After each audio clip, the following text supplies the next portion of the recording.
Bon début de semaine à toutes et à tous, mesdames et messieurs. Merci de faire confiance au journal de la ville et tout de suite les sommaires. 60e anniversaire des martyrs de la Bienheureuse. Anouarit Nengapeta Marie-Clémentine. Le chef de l'État Félix Antoine Tshisekedi Tshilombo lui a rendu hommage ce lundi décembre 2024 à l'esplanade du grand sanctuaire d'Anouarité où près d'1 million de la population et pèlerins ont pris part. À l'exemple de sa vie, le président de la République appelle la population à ne pas se laisser manipuler par les ennemis de la RDC. La jeune fille Alexandra Martine Diengo, retrouvée morte dans l'île des Trois-Rivières, repose désormais. Elle a été enterrée ce lundi 2 décembre 2024 à la nécropole entre terre et ciel, où elle repose en paix. C'est tout pour les sommaires, mesdames et messieurs. Encore une fois, bienvenue dans ce journal. Procès de forage d'eau au cours de l'audience de ce lundi 2 décembre 2024 où il a été convoqué comme témoin le ministre d'État en charge de développement rural Mohindo Nzangi a donné sa version des faits. Vous m'avez suivi en tant que renseignant, je suis ministre d'État, je dois protéger les intérêts de l'État congolais. J'ai bien démontré que voilà, le contrat a été signé à des circonstances particulières par le ministre Guy Mikulu, qui était déjà démissionnaire, puisque c'est pendant que le gouvernement Sama avait déjà été nommé. Et j'ai bien voulu démontrer que c'est dès le début du contrat que les sites devaient être indiqués. Il ne revient pas au cours de l'exécution des contrats qu'on puisse maintenant venir chercher les sites d'exécution. Je viens démontrer que le contrat prévoyait que la première phase soit préfinancée totalement par Mike Kassenga avant d'être payé sur facture, mais qu'il a été pratiquement payé presque en entièreté avant même d'exécuter les contrats. Je viens démontrer qu'il y a des sites sur lesquels on dit que les choses ont été faites. Et j'ai démontré que j'ai été dans la Mongala où, posant la question à la population, je me suis rendu compte que même les sites qui étaient indiqués, en fait, il n'y avait pas quelque chose qui avait été donc fait. Moi, je crois qu'ici, il s'agit de la gestion rationnelle des fonds de l'État. 71 millions de dollars américains pris par un investisseur pour exécuter des choses dans lesquelles des rapports vous démontrent que jusqu'à présent, en tout cas, on n'a même pas franchi le seuil de 4 millions. 71 millions de dollars américains, c'est de l'argent qui peut servir 5 millions de personnes en milieu rural en eau potable.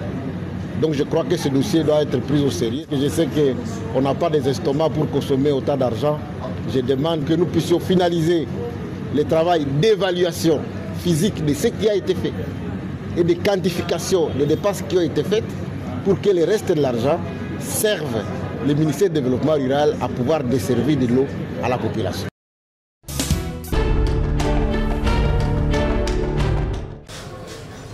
Faut-il modifier, réviser, changer ou non changer la constitution de la République démocratique du Congo? Les jeunes de la République démocratique du Congo, des différentes structures de la société civile seront en campagne sur terrain pour recueillir les avis des uns et des autres sur cette question, tirer des conclusions et c'est dans l'intérêt de tous. Voilà ce qui justifie la signature ce samedi 30 novembre 2024 d'un protocole d'accord pour la mise en place d'un cadre de réflexion et des actions autour de la Constitution CRAC RDC. La cérémonie de la signature de ces protocoles a eu lieu à Imika où plus de 100 organisations des jeunes de la société civile ont apposé leur signature dans CRAC RDC. Toutes les autres structures de pouvoir nous rejoindre pour qu'ensemble nous puissions réfléchir. Et dans le jour à venir, nous allons nous retrouver encore en plénière, c'est-à-dire entre les responsables des structures pour réfléchir et mettre en place une feuille de route qui va reprendre toutes les actions, toutes les activités que nous allons mener le long de cette campagne, que nous voulons effectivement que la population puisse comprendre et que la population s'implique. Il y aura des représentations de CRAC dans toutes les provinces. Nous allons réfléchir, nous allons appeler toutes ces parties, c'est-à-dire ceux-là qui pensent qu'il faut réviser, ils vont nous expliquer pourquoi ils veulent réviser. Et ceux-là qui ne veulent pas qu'on révise la Constitution, nous allons aussi les appeler lors de nos conférences afin que nous puissions les écouter. Ce sont ces arguments qui vont peut-être nous convaincre soit à dire oui ou soit à dire non. La Constitution de la République démocratique du Congo, c'est pour tous les Congolais et rien ne peut passer sans l'intégration des chaînes, poursuit-il. Nul n'est sans ignorer que depuis un moment, ça parle du changement de la Constitution, ça parle de la révision de la Constitution, ça parle du non-changement et non-révision de la Constitution. C'est ainsi que nous, la jeunesse, étant la majorité de la population que nous représentons, plus de 60% de la population, nous nous sommes dit, nous devrons également nous intégrer sur cette question. L'union fait la force, nous en tant que jeunes, pour éviter toute forme de manipulation et de division en ce moment. Nous avons décidé de réunir toutes les organisations de la jeunesse pour créer ces cadres de réflexion, pour entendre chacune des parties, afin de pouvoir être éclairés sur la question et nous prononcer quant à ça. CRAC RDC, la constitution du pays, c'est aussi l'affaire de la jeunesse congolaise. Nous aurons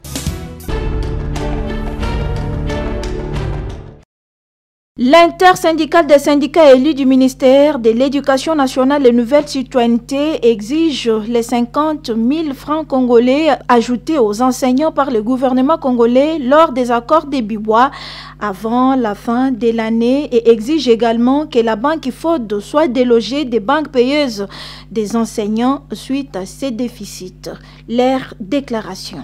Lors des derniers pourparlers des Bibois, entre le banc gouvernemental et le banc syndical de l'éducation nationale, il était acquis d'accorder une augmentation de 50 000 francs par enseignant à titre de deuxième tranche avant la fin de l'année 2025. Ainsi, nous, intersyndicale nationale de l'éducation nationale, composée des syndicats élus, INEDU NC, appelons le gouvernement au respect de cet accord conclu de bonne foi, ce qui permettra aux enseignants de terminer paisiblement l'année 2025. En outre, nous réclamons le retrait pur et simple de la banque IFOD du circuit de la paye des enseignants pour ces multiples ratés causant des arriérés inutiles de salaire dans plusieurs coins de la République.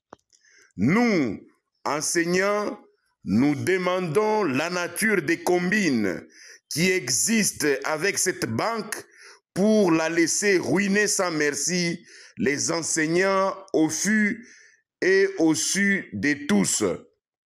Au gouvernement de bien vouloir prévenir le déficit qui risquera de frapper une quarantaine d'entités payées par IFOD d'ici fin de l'année 2025 en apportant les moyens financiers conséquents. Ainsi, l'intersyndicale nationale des élus du ministère de l'Éducation nationale exhorte le gouvernement de prendre à cœur ces revendications susceptibles de causer le dysfonctionnement de l'année scolaire 2024-2025, tenant compte que l'éducation est un chantier phare du chef de l'État.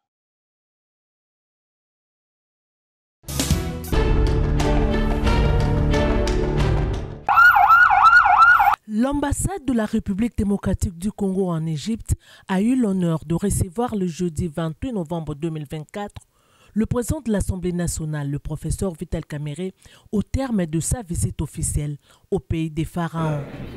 Sur le perron, l'ambassadeur congolais Jean-Baptiste Kassongo Musenga était en première loge pour accueillir le speaker de la Chambre basse du Parlement, accompagné du rapporteur, le professeur Jacques Joly, et de quelques élus nationaux qui composent sa délégation. Le président de la Chambre basse du Parlement est venu sensibiliser les diplomates congolais basés au Caire sur les rôles majeurs que le pays attend d'eux dans les cadres de renforcement de la coopération bilatérale entre la RDC et l'Égypte, tournée aujourd'hui vers de nouveaux horizons grâce au leadership dévoué du président congolais Félix-Antoine Tshisekedi Tshilombo et égyptien le maréchal Abdel Fattah Al-Sisi, deux grands panafricanistes. Le professeur Vital Kamerhe a fait part aux diplomates congolais des retombées majeures de la diplomatie parlementaire entre les deux pays, consolidées ces jours par un lien d'amitié scellé entre leurs parlements respectifs en appui à la coopération bilatérale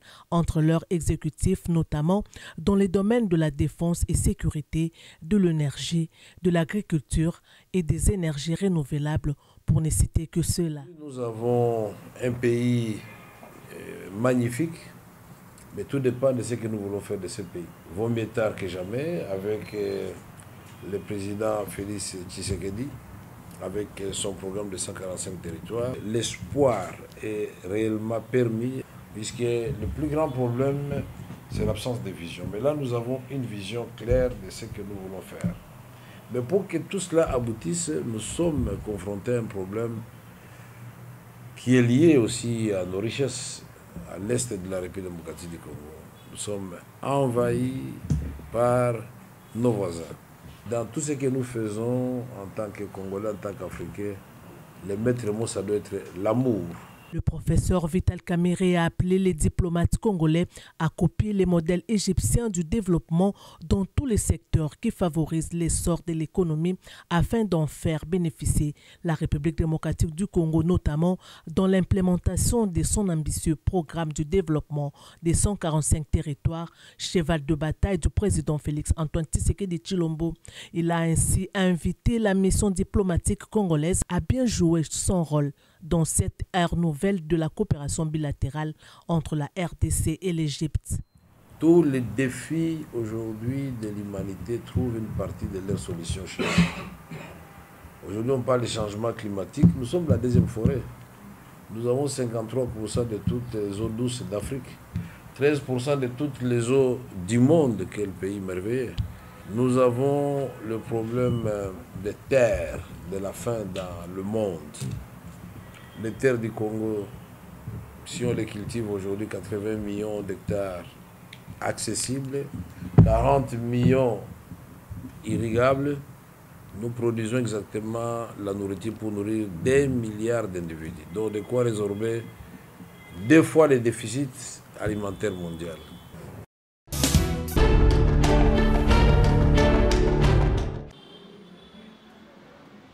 La jeune fille étudiante Alexandra Martine Diengo Lumbayi repose désormais en paix, ramenée à Kinshasa, terre de ses ancêtres, le jeudi 28 novembre 2024 en provenance du Canada, où elle a été retrouvée morte dans l'île des Trois-Rivières. Alexandra Martine, après la veillée mortuaire lui organisée dans la salle Ave Maria le dimanche 1er décembre, suivi des témoignages, ce lundi 2 décembre, le corps d'Alexandra Martine Diengo a été retiré de la morgue de l'hôpital du Cinquantenaire pour son exposition à l'espace Ave Maria où le monde l'attendait, sa famille biologique, les amis et connaissances, ses fans, les TikTokeuses et TikTokers pour lui rendre les derniers hommages. Émotion, tristesse et pleurs au visage de ses siens et ses fans qui n'ont pas retenu des larmes. Sa maman et son papa inconsolables. Des gerbes de fleurs lui déposées au bas du cercueil, puis la messe des suffrages dite en sa mémoire, suivie du mot de la famille prononcé par son oncle Francine Diondo Minengo. Nos grandes familles se retrouvent rassemblées dans la douleur, prêtant un hommage à une étoile qui a su prier intensement, mais s'est éteinte très tôt dans une brillante vitalité indescriptible. Notre chère Alexandra s'est vue arrachée à notre amour et à nos rêves dans les eaux froides du Canada. Alors qu'elle n'aspirait qu'à vivre son rêve d'étudier l'administration des affaires à l'université des Trois-Rivières. Le voile qui couvre les circonstances de sa mort demeure un mystère que la justice humaine semble réticente à percer. Notre cœur lourd de questions est assiégé par l'angoisse de la... Juste après les mots de sa famille, la bénédiction de l'officiant du jour, le corps de la fille Alexandra Martine Diengo Lumbayi a été acheminé au cimetière de la nécropole entre terre et ciel. Alexandra Martine Diengo Lumbayi repose en paix.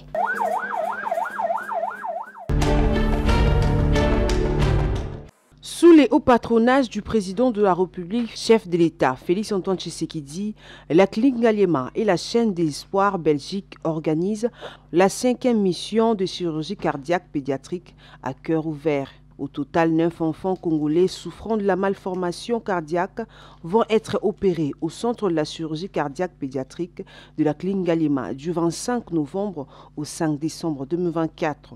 Aujourd'hui, je peux demander que ces enfants, que les 39 enfants que le professeur Jean Ribert a opérés avec l'équipe viennent ici. C'est vraiment spectaculaire. Nous partons d'un enfant qui ne peut pas se tenir sur ses pieds. Mais ces enfants, nous sommes surpris de les voir courir sur leurs pieds, rentrer à l'école, avoir des performances scolaires. Ces enfants seront de grandes personnes dans ce pays. Les spécialistes belges de la chaîne de l'Espoir Belgique, sous la direction du professeur Jean Roubaille et le médecin congolais, font équipe pour mener à bien cette mission. Les cardiopédiatres congolais sont excellents et ils sont à l'UNIKIN. Il y a 2 cardiopédiatres qui, formés par le professeur Joseph Chikou, le professeur Chikou a été formé en Belgique dans les années 70 et 80. Il a formé également ces 2 cardiopédiatres qui sont très compétents et qui font les diagnostics. Et le deuxième point sur lequel je voulais revenir, c'est vrai que les chiffres sont difficiles à citer, mais partout dans le monde, il faut savoir qu'il y a 1 à 2 enfants sur 100 qui naissent avec une malformation cardiaque. Cette mission constitue une opportunité pour les cardiologues congolais en termes d'échange d'expériences et de remise à niveau. Aujourd'hui, il est là et c'est vraiment un grand espoir pour le pays.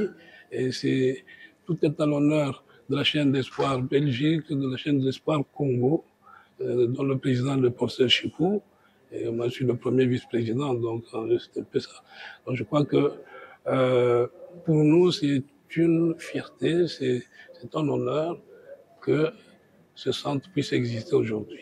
Pour tout dire, beaucoup d'enfants congolais naissent avec des problèmes cardiaques, d'où la nécessité pour le Congo démocratique de former plusieurs spécialistes afin de prendre le relais et soulager les enfants souffrant de pathologies cardiaques.